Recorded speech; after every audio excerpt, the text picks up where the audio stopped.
Prepare-se para viver uma nova emoção. Está chegando um novo ano.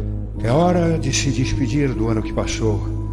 É hora de reviver as lembranças, de sacudir a poeira, de lavar a alma, de guardar cada momento lá no coração. Porque agora é a hora de apostar no futuro, de brindar o amanhã, de celebrar o que está por vir, de fazer do final um novo começo.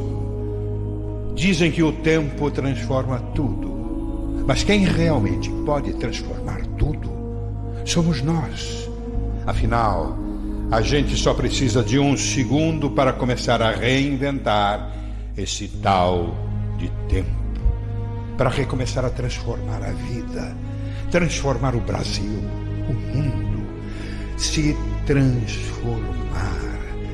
Que tal um ano com mais esperança, mais tolerância, mais paz?